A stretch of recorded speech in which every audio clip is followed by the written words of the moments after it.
I'm Cedric Mizero from Rwanda. Yeah. I'm 25 years old.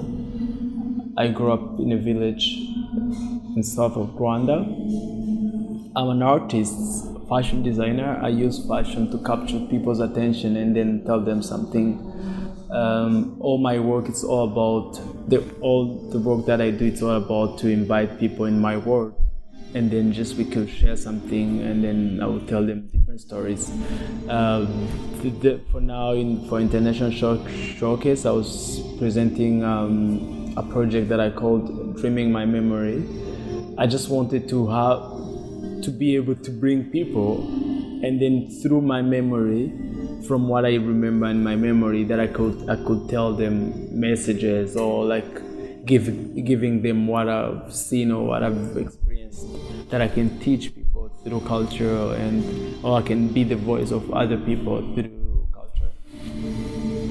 And my work is all like from the past project that I've been doing. I've been working with women in the rural area, like trying to raise their voice, trying to see what other people doesn't give value in the village. So all my work was so much based about the women, about the women. I mean, like women do kind of have a very important sort of role in your work. Yes, so much. And you want to tell us a little bit more about that? Is there an example around the space or maybe behind you that remind you of that? Yeah. Because I think this work has your mom is a big feature. I think I always trying to reflect like how I grew up with my mom, and how my mom, she was strong, and then I always have this memory of my mom being strong, and her friends like all strong women in the village. And then when I moved to Kigali, I've seen that people don't realize that much as how the women in the village survive, live their daily life, and it always bring me something that I would like to share with the world.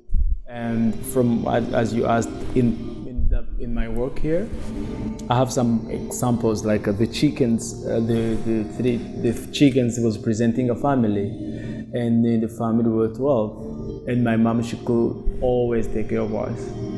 Like we were a very happy family, and then she didn't complain. She never complained. So imagine to have a woman who could take care of 12 children. For me, it was always something that I always remember, and that I wanted also people to know that there's people in the village who's very, very strong and then happy, and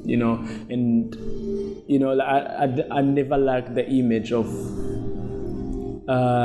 women in the village, how people have their opinion on them, like, oh, they're poor, they're dying. So for my work was more about showing the beauty and the proudness of them, and their strength of women in the village, more than showing the part of them begging, dying with the hunger, being, In terms of the garment behind you, is there a story that you want to share with us on that one? The garment behind me, it was more about, I used medicine because it was like something that I have connected already, but it's all artists presenting the access on things, but not dedicated to. It was more about the access we have on things, and then I give examples of medicine where I think like in the village people has access to medicine, and they're not dedicated to, they don't know, like all the description of the medicine are in English, and no one in the village speak English. So it's more about this kind of the life happening in the village, the new life that's growing. Like you could see like there's something that's changing in the village. And I remember you talking about, because we also in many ways it's your work talks at traditional craftsmanship or traditional practices. And when we had the conversation earlier, you were talking about the flower becoming, an indicator of the traditional medicine as well.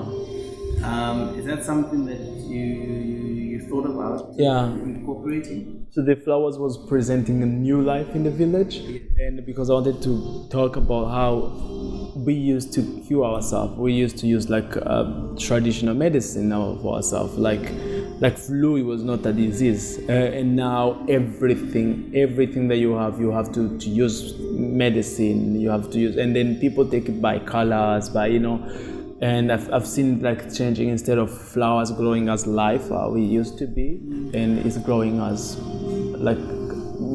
For me, that's why I present it as a medicine. Everything changed. It's a new thing. So much in the village. And beyond that, there's also other things that you've explored, like technical or rather the practical elements, like raffia. Raffia is a technique that's used a lot in Africa. And is that something that you grew up with in your livelihood?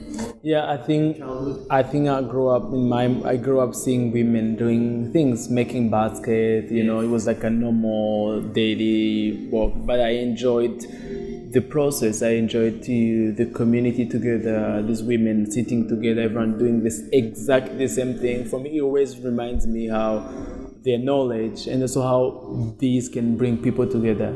Instead of, that's why I didn't think so much about clothes, but I wanted to just do something that will remind people like how people get back together. And this, it's all made out of like each piece take like 5 days to make one, which they use like a small needle. The concentration, behind that was. And the piece itself, it was about the beauty. I was trying to create beauty. You can see it's a shape of butterflies.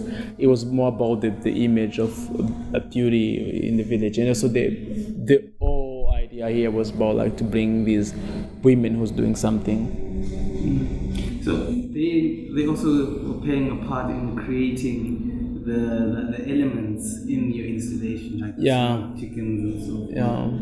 And then also this area over here, this one over here with the who's, is there a particular symbolism? Yeah, I think for me that piece was more about like, its cultural thing issue that I wanted to talk about, because when like as I'm talking about my memory where I grew up, when I grew up it was, even now it's more like men, we have this idea of we see a woman as a cow.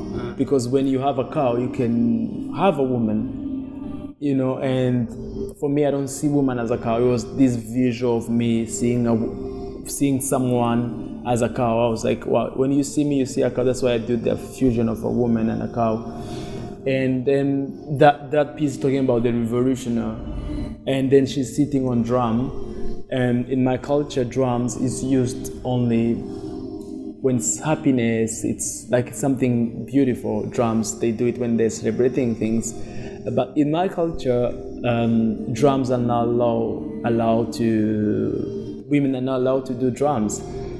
And in my world, she's sitting on drums because I see they dissolve more than that. It's all about like what the women who's trying to be revolution. So the reason why I did that, I was doing research about that. There was these amazing women who's trying to drum, and I was so surprised to see them being themselves drumming. I'm like, wow, there's people trying to change things. And so there's these women from the villages who's trying to come out with something new, and I see that I find it as a revolution. That's why in my word that she's sitting on drum, and as a cow woman, you see it as someone who's proud of, like, do you see me and you see a cow. It's just all about the combination of their value and then how they want to come out of our thought through culture. It's interesting, the idea of value that you bring through. There's also this idea of past, present and future. And when I think about it, I'm like, I see this piece behind you which has got capsules, but they replicate this idea of beading, which you bring across in this artwork over here. In many ways, also the hairstyles in this artwork kind of speak to a futurism that a lot of these Black Panther films start to kind of like are sourcing from. So they're sourcing a lot from our past to create this movement or this ideal reimagining of what the future can be. So when you use these fabrics, when you use the capsule, Are you cognizant of that? Is it something that is a I don't want to say is a reason, but is that an explanation of you being a symbol of past, present, and future?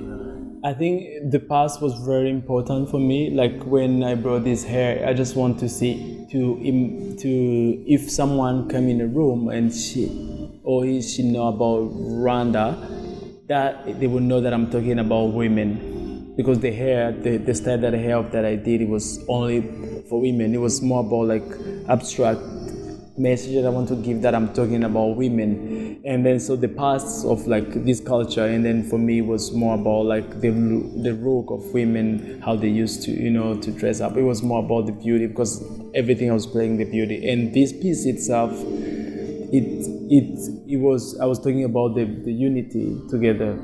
When you see it close, how the beat are in together, it was about the unity, like how people are together. And the process itself, it was to see people putting one beat to another beat.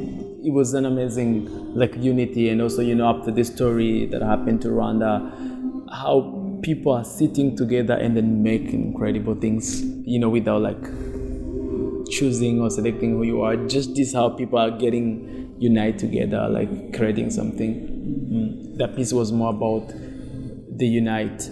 The unity. So in many ways, each garment represents, when I look at them together, they are a manifestation of warriors. Yeah, you get it. Women warriors, of, I don't want to call revolutionary. Yeah. Something women was trying to do. So it's about like remind people, like being the voice of them. It's about people trying to do things. It's not something that I invented. It's just something that happening. I just wanted to let people know. It's something it's there. I just wanted people to be aware of that. Thank you very much. Thank you very much. Just say your name again. I think I interrupted you the first time. My name is Cedric Mizero. Thank you very much.